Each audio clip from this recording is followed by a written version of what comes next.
Pour commencer cette émission, je vous invite à aller dans le domaine de l'industrie cosmétique. Il s'agit pour nous de vous présenter un label 100% camerounais.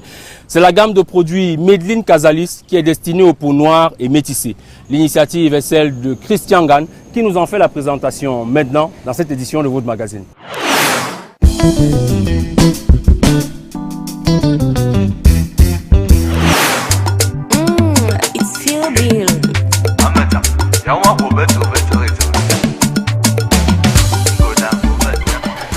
Bonjour à l'équipe de carrière, je suis Christian Gan, promoteur de la marque de cosmétiques naturels Medline Casalis. Je vais vous présenter nos locaux, veuillez nous suivre.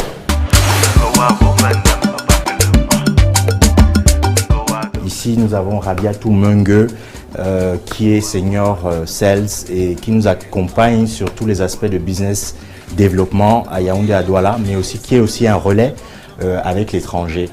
Je vous présente Diane Wato qui travaille avec nous sur tous les aspects de qualité et recherche et développement. Donc à la sortie de la production justement, elle s'assure justement de la sécurité des produits que nous allons délivrer auprès de nos distributeurs en pharmacie, instituts de beauté, mais également aux entreprises à l'international.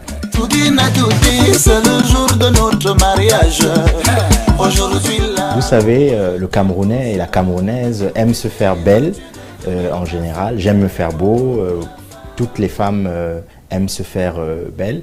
Disons que je me suis senti vraiment sensibilisé face à ce problème parce que il est dommage de voir beaucoup de nos sœurs essayer de se blanchir la peau alors que nous avons tellement de richesses sur place et je me suis senti vraiment sensibilisé. Donc c'est à l'issue de mes études en ingénierie financière, j'ai démarré une carrière en finance, donc j'ai fait des fusions-acquisitions et travaillé pour un fonds d'investissement à Paris et à Londres. Et un jour j'ai décidé, en 2012, face à la montée des produits dangereux liés au décapage de la peau, de rentrer et de développer une marque saine avec des ingrédients naturels camerounais. C'est une marque 100% camerounaise, mais une marque avant tout africaine. Donc nous utilisons 100% des ingrédients locaux, que ce soit de l'aloe vera, du beurre de cacao, karité, citron, tout est produit localement. Nous avons des clients qui cherchent à résoudre des problèmes par exemple de boutons, des problèmes d'homogénéisation de la peau, ou bien des personnes qui ont eu des problèmes liés au décapage. Donc nous essayons d'abord de résoudre un problème. L'aspect beauté est une conséquence de la résolution de ce problème. Nous avons aujourd'hui 25 produits naturels, que ce soit des lotions, des crèmes, des masques, des laits de toilette, des savons, des gommages. Aujourd'hui, c'est exclusivement pour la peau. Nous allons sortir également des produits très prochainement pour le cheveu. Nous travaillons avec une marque de make-up également. Et nous avons des produits tonifiants. Par exemple, lotion tonique au chou rouge, une crème anti-rides au concombre, un sérum au melon. Nous avons une unité de production basée à Yaoundé.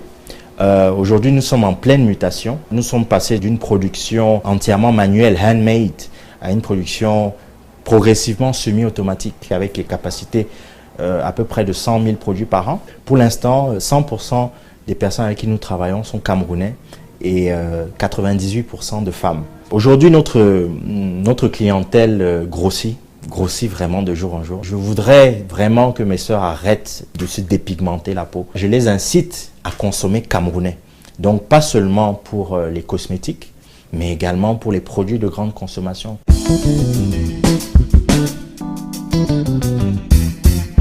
La première difficulté est que bon, il y a toujours du scepticisme dans notre pays. On se demande toujours, oui, bon, vous rentrez, qu'est-ce que vous allez nous montrer, etc. Il faut pouvoir cultiver aussi, donner cette culture des produits naturels et surtout de la production locale. C'est très important. Aujourd'hui, il y a beaucoup de complexes par rapport aux produits importés. Certains se disent que la qualité vient seulement de l'extérieur, vient seulement de l'Europe, des États-Unis. Mais non, nous avons énormément de talents sur place mais nous avons énormément de ressources naturelles. Ça, c'est la première difficulté. La deuxième difficulté, c'est que bon, souvent on a un problème aussi de formation et de ressources humaines. Nous avons des jeunes très intelligents, mais il est souvent difficile de trouver des jeunes qui connaissent vraiment les réalités du travail et du marché. Donc, j'incite beaucoup les jeunes à se battre, à travailler et à redoubler d'efforts. Et surtout à s'orienter vers les filières d'avenir. L'un des derniers points, c'est que on ne soutient pas assez l'initiative de jeunes entreprises, d'entrepreneurs comme nous. Beaucoup de jeunes aujourd'hui ont lâché prise et sont un peu découragés parce que certains se disent qu'il faut forcément travailler dans l'administration pour un jour pouvoir réussir. Certains se disent que si on n'a pas des réseaux, si on n'a pas des connexions, on ne peut pas réussir.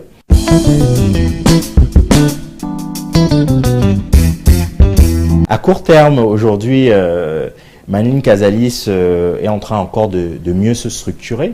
Nous sommes toujours en phase de recrutement, notamment sur l'aspect commercial. Donc, à moyen terme, nous sommes en train de peaufiner la mise en place de notre future unité de production. Et à long terme, nous avons envie de devenir le leader en Afrique subsaharienne des produits naturels pour peau noire et métissée. Et nous sommes en bonne voie parce que nous distribuons déjà nos produits dans plus d'une douzaine, voire une quinzaine de pays en Afrique, mais également en Europe. Donc, Madeline Casalis a beaucoup de perspectives. Nous avons reçu plus d'une trentaine de distinctions depuis locales et internationales. Que ce soit Forbes, que ce soit CNBC Africa, depuis 2012. Aujourd'hui, nous avons besoin que les banques accompagnent encore plus les PME, surtout à la phase de démarrage de l'activité.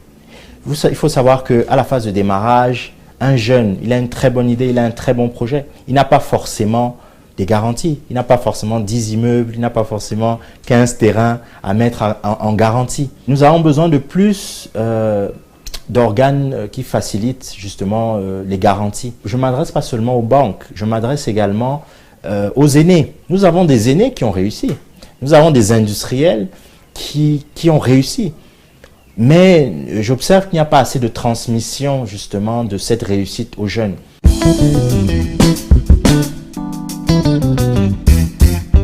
Aujourd'hui, la jeunesse a besoin d'espoir. La jeunesse a besoin d'être entendue. Il y a un concept que j'ai créé qui s'appelle PAF, qui veut dire chemin en anglais. Et PAF, c'est quoi? PAF, c'est avoir déjà de la patience. Donc, patience. Donc, il faut faire les choses progressivement. Démarrer petit. Beaucoup de jeunes aujourd'hui veulent des milliards et se disent que bon, c'est avec des milliards qu'ils vont réussir. Donc, ce n'est pas l'argent qui fait le projet, c'est le projet qui fait l'argent. Le A de PAF, c'est quoi? C'est audace, adventurousness. Donc, il faut de l'audace, il faut pouvoir se lever et il faut pouvoir avoir du courage, le courage de lancer son projet. Et il faut pouvoir avoir le courage de développer son réseau, le courage d'aller vers les autres et surtout d'écouter. Ensuite, le T, qui veut dire travail, task. Donc, il faut travailler. Le travail, c'est très important. Il y a une expression qui dit que work beats talent when talent doesn't work. Ça veut dire que le travail bat le talent quand le talent ne travaille pas. Ensuite, le H, c'est humilité, humility. Il faut pouvoir être humble dans ce qu'on fait.